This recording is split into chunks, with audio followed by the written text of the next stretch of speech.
your injury was. I think he no J.I. So, Isaac, yeah, everybody but everybody else will be good to go. What have you heard? How bad is it? How did it happen with Jonathan? No, he just rolled it, tweaked it, and we'll know more, right? I mean, look, it can happen. This is why, when you're a coach, you always laugh when people say, you're up 12. Somebody said to me the other night, you're up 12 with a minute left. When he's taking out, somebody could get hurt. Somebody could get hurt. No, I mean this, not joking. They could get hurt walking down the hall in there. It happens all the time. So it's, injuries happen. It's unfortunate. And that's why we're fortunate that we have good depth and hopefully we'll be able to play well. Mm-hmm. Do you know where you go yet with starter? Yeah, we'll start Chief. Okay. Yep. Having him is a luxury, right? Oh, for sure. Mm-hmm. For sure. So, Cliff, how's it going working with the team, trying to increase deflections in the defense since the last two games have been low? Well, we'll see.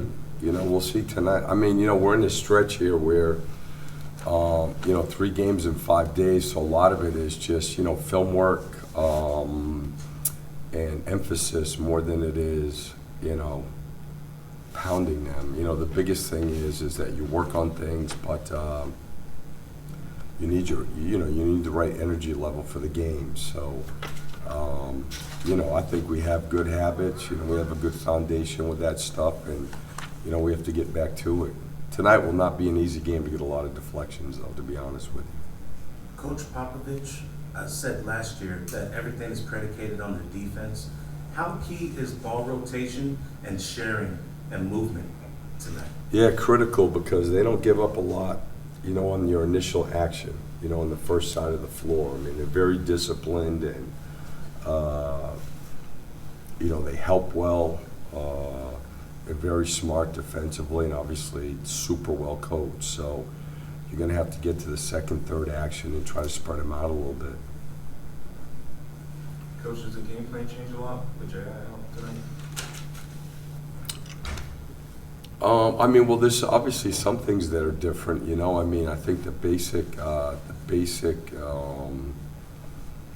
intent or purpose of how we play will stay the same, but for sure, he does so many things for us. And one of the things that, I met with David Bench yesterday. So in the last 5 games, our offense has been a ton better.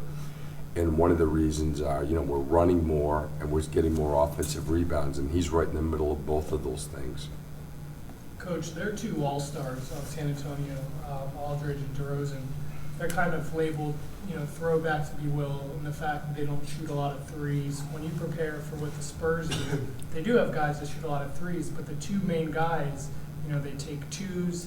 How do you prepare differently for the Spurs and some other teams when you watch them and game plan for them?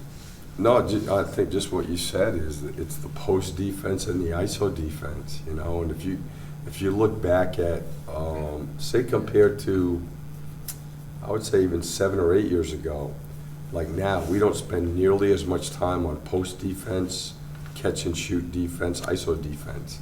And that used to be, a lot of your practice time because everybody had post up games, ISO games, catch and shoot games. And I think it's one of the things actually to get to the catch and shoot that helps T. Ross so much. When I first got in the league, it was Reggie Miller, Ray Allen, everybody had catch and shoot guys, and you spend a lot of time on that, and now they don't. And so I think that when you play teams that do post the ball or ISO or catch and shoot a lot, you're not as prepared defensively as we used to be. Everyone good? All right.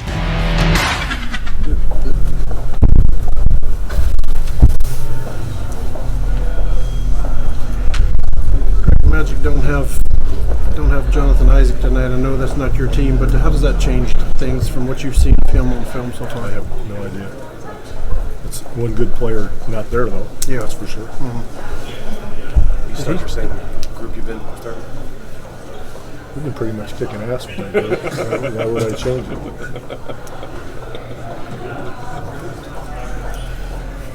Did Isaac catch your eye this You summer? might have some fun tonight. Did Isaac catch your eye this summer at the USA basketball? I know he was on that select team. Yeah, he was. He was on the select team. But he's growing as a player. I don't mean physically. I mean, confidence level, understanding the game more, finding his place, knowing what he does well. Becoming a more complete kind of player. Just understanding the deal. So it takes time for everybody, and you can see that that's happening with him. From your perspective, what does he do well?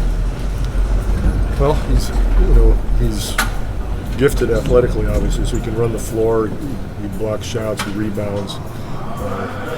He's improved his shot, but he understands what else is happening on the floor. That's hard to put numbers on, but he sees where his teammates are and understands more what's going on around him.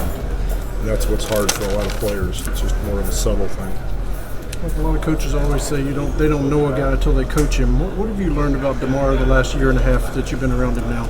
I had no idea he was such a good passer.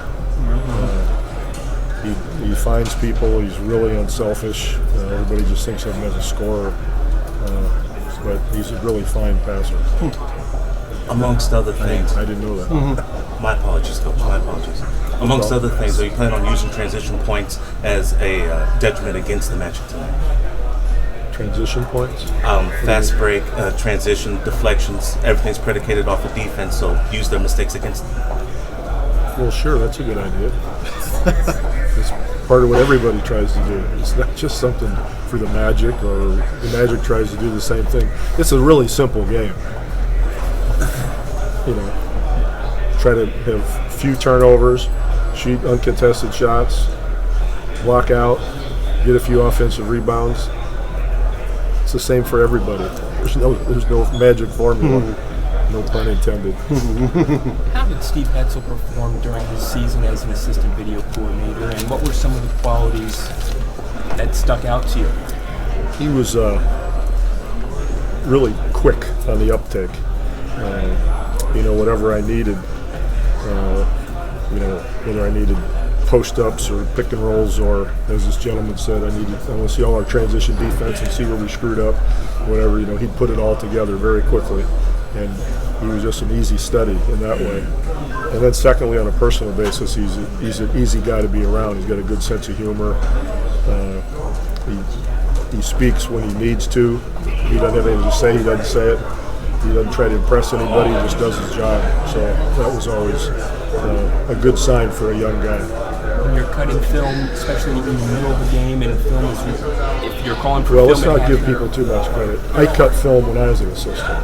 People don't cut film anymore. electronically cut film, Which I cannot do. You could have. Hey, don't be so hard on yourself. If you worked at it, you could do it. No. Is that a high pressure job, and just how demanding are you? No, it is. It's pretty demanding. I mean, everybody's film room is really important because, electronically we can do so many things and get them so quickly. Coaches are always asking for things from their guys in the film room, and you want it yesterday. You don't want it a week and a half from now. So it is a demanding job, but it's a fulfilling job in that it really gets people ready to go the next step, which might be player development or being behind the bench and then getting on the bench, and all that sort of thing, the progression that a lot of guys go through. James Borrego told us how much pressure you put on him, how he was scared to death at times when he was your guy. I don't know how to respond to that. He's my man, though. He's a great guy. Yep. Has your medical staff given you a sense when DeJounte will be able to pump those minutes up? I haven't even asked. All I know is he can't play in back-to-backs. So he plays tonight. He can't play tomorrow because it's a back-to-back, and he can play like 22 to 26 minutes. And I have great faith that when that changes, they'll let me know. Has that been a difficult juggle to have to arrange? Yeah, it's awful. It really makes substituting hard. Yeah. What are some of the things you'd like to see your team improve on this early Everything. season? Everything. Nothing's up to standard yet. Are there any perfect teams in the league? Anybody undefeated? Everybody's trying to, that's what it's about. Who executes, who competes better for more of the 48 minutes. That's who wins. Pretty Do you simple have a stuff. personal opinion about load management? About who? Load management. Yeah, I think everybody does it to a degree. You don't want to play somebody into the ground. Coach, how cool has it been to coach Tim Duncan throughout his career and then coach alongside him? It's like a big dose of serendipity. I mean, to be with a guy for 19 years and then look to your right or left and he's still sitting there, albeit a different role, it's great. You know, he's a wise dude. He's funny. He's great to be around. So after being so close to him for so long, it's great to have a friend like that who's still right there. So pretty fortunate to have that. Appreciate it. Thank you. Okay. Thank you, Coach. Okay. You guys have a good night.